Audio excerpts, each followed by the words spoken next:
nessa perspectiva, né? O agro, ele tem é cíclico, né? Sim. Quer dizer, na sua visão, essas reestruturações, elas decorrem de quê? Vamos dizer assim, Sim. considerando que o agro é cíclico, de tempos em tempos, você tem umas intempéries, né? É verdade. E mesmo assim, o produtor recorrentemente, né? Sim. Quer dizer, você, pelo seu histórico, pela sua trajetória, você vê que tem um histórico recorrente. Sim. Assim, a que se atribui isso? Isso é cíclico também, esse fenômeno das reestruturações? Sim. O que você entende? De fato, eu acho que a palavra é essa, é cíclico, sim, mas eu atribuo a diversos fatores. Mas se a gente pensar em fatores endógenos no agronegócio, e talvez até endêmicos, que só se vê ali, a gente se depara com diversas possibilidades de ocorrências não tão interessantes, prejudiciais ao setor, como, por exemplo, os riscos climáticos, que a gente não controla isso. Sim. Até estamos causando isso, mas a gente não controla essas intempéries. Isso afeta por demais a questão tanto na hora do plantio como na hora da colheita. Então, isso prejudica muito, tem prejudicado muito o resultado de diversos indivíduos, diversos atores no agro. Mas não é o único fator, porque mesmo não sendo controlado totalmente, ele pode ser, em alguns aspectos, mitigado.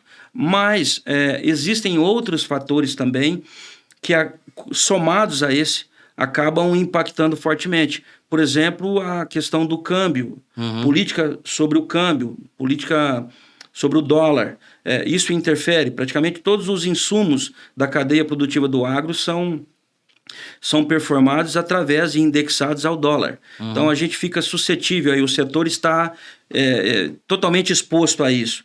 E não bastasse isso, existe a questão no Brasil da dependência ainda, embora tenha potencial para não ser isso, mas ainda uma forte dependência de fertilizantes que vêm, alguns componentes de fertilizantes, não todos, no NPK, que é o nitrogênio, o fósforo e potássio, alguns componentes que a gente depende da Rússia, do Canadá, da Ucrânia, do Níger, Marrocos, de alguns países que eventualmente estão expostos a algum problema político, um problema cultural, um problema religioso, incorrem em guerras ou qualquer outro confronto e afeta totalmente a cadeia do agro. Então a gente tem esses fatores que são alheios à vontade do produtor, sobretudo. Mas se me perguntar, e qual é o maior fator?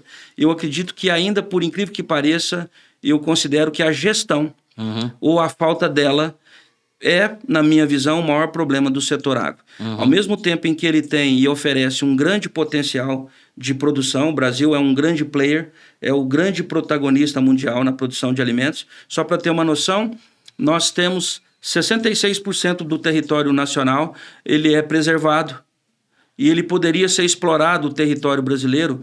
Desses 66%, a gente explora 13% para plantar e para produzir proteína da forma que é feito hoje. Ou seja, usa muito pouco, contrariando a visão de muitos que acham que o país e que o setor está degradando. Não, a produção aumenta a cada ano e a área plantada diminui a cada ano.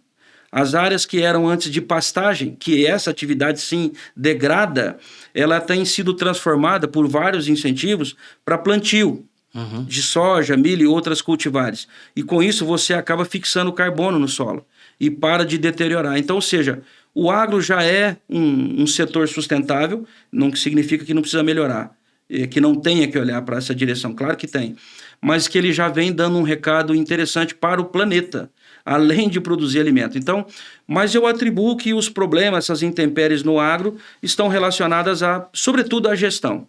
A falta da gestão, a falta de gestão financeira, o não olhar para as questões que são fundamentalmente importantes na parte de controle, de indicadores, fluxo de caixa. Muitos produtores e muitas empresas no agro sequer possuem um fluxo de caixa ou um DRE para apresentar. E tomam recurso no mercado financeiro o tempo todo, recorrentemente. E aí, veja, você fica... Como que você determina ali uma operação e tal para aquele cidadão se você não mensura ele contabilmente? Isso é característico do agro. Entendi. Então, realmente, a gestão tem uma avenida de oportunidades para melhorar, muito embora o agro seja tão forte, tão presente. E, ciclicamente falando, é isso.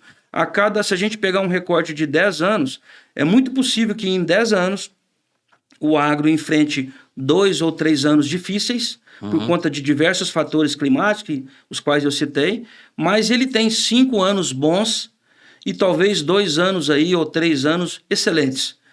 E nesses anos bons e excelentes, deveria ser para o produtor, para as empresas, um ponto focal de se organizarem, criar um caixa interessante, mas não. Muitos não olham para essa direção e daí quando vem o problema em 1 ou 2 ou 3 anos, mesmo sendo a intensidade menor, ele é capaz de sucumbir um negócio, como a gente viu recentemente o caso da AgroGalaxy, o caso da Portal lá na região norte, com quase 800 milhões de dívidas, né?